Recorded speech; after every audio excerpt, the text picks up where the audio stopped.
Isinama ako ng family ng GF ko sa isang resto nung birthday ng kuya niya. Nung bayaran na, sabi nila, hindi ako mayaman. Hindi ako lumaki na may silver spoon sa bibig. Hindi rin ako yung tipo ng lalaking sanay sa mamahaling restaurant, imported na alak o credit card na walang limit. Pero kung mayaman man ako sa isang bagay, yun ay sa pagmamahal. Yan ang lagi kong sinasabi sa sarili ko. Kasi kapag mahal mo ang isang tao, handa kang magbigay.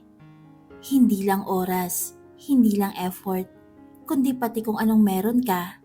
Even if minsan, kulang na para sa sarili mo. Ganito nagsimula ang lahat.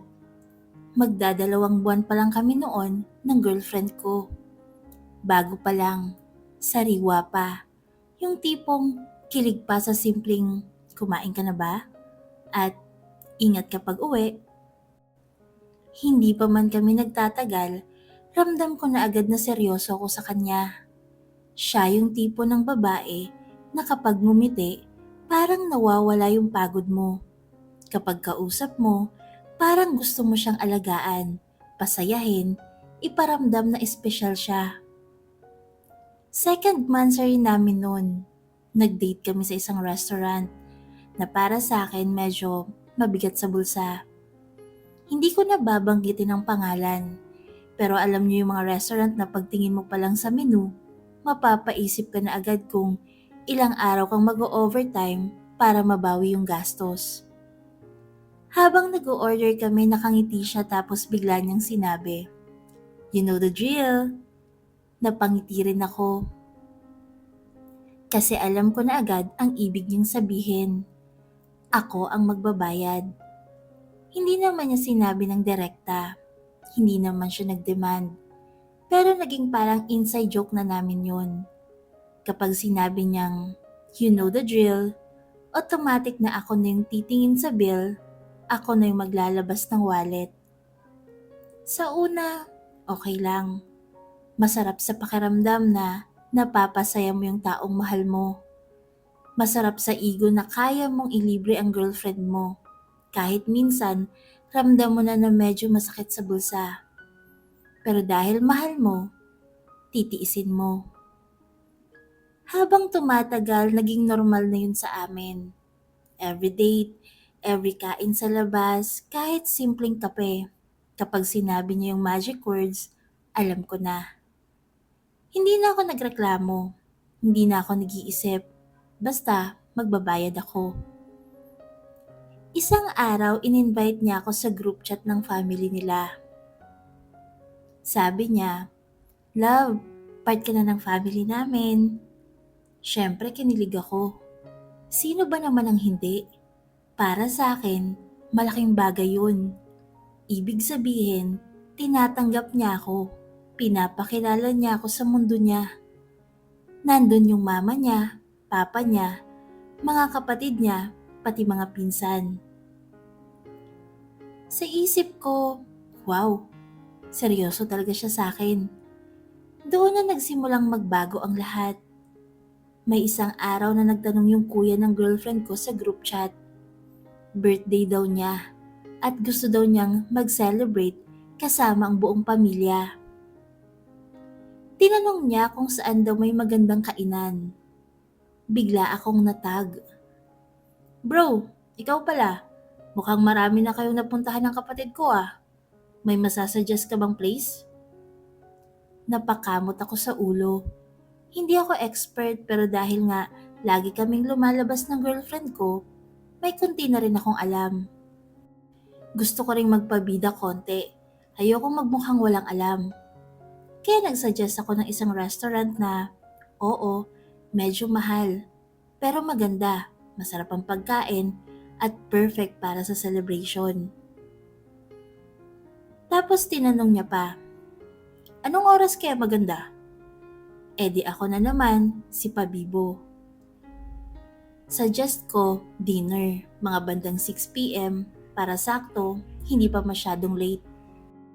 Dagdag ko pa, pwede ako magpa-reserve para sure na may table tayo. Sa isip ko, tumutulong lang ako. Wala akong masamang intensyon. Gusto ko lang maging helpful, maging maayos yung birthday celebration niya.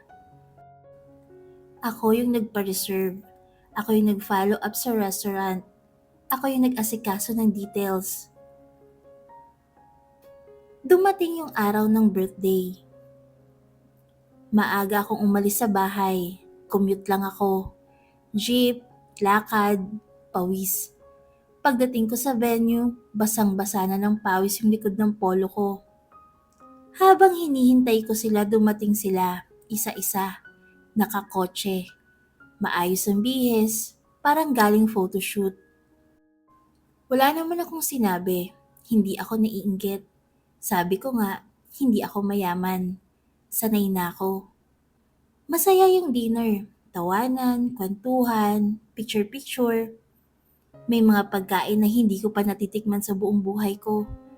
May mga salitang Ingles na hindi ko masyadong gets, pero tumatawa na lang ako para hindi halata.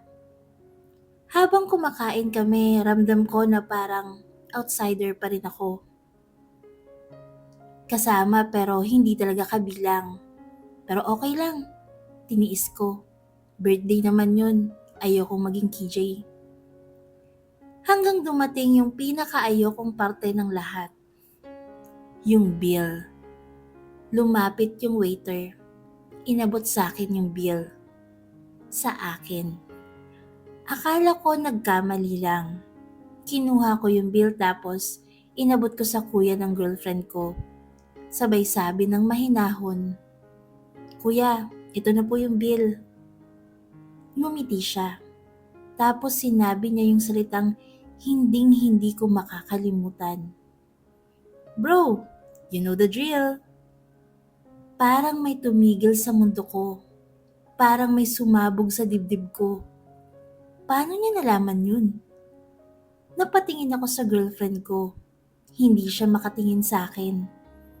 Doon ko na-realize, kinukwento pala niya sa family niya na ako laging nagbabayad kapag sinasabi niya yung words na yun. Akala ko, joke lang namin yun. Akala ko, sa amin lang yun. Pero ginawa pala niyang kwento sa pamilya niya. Hanggang sa isipin nila na normal lang na ako ang gumastos. Kahit birthday ng kuya niya, kahit buong pamilya na ang kasama.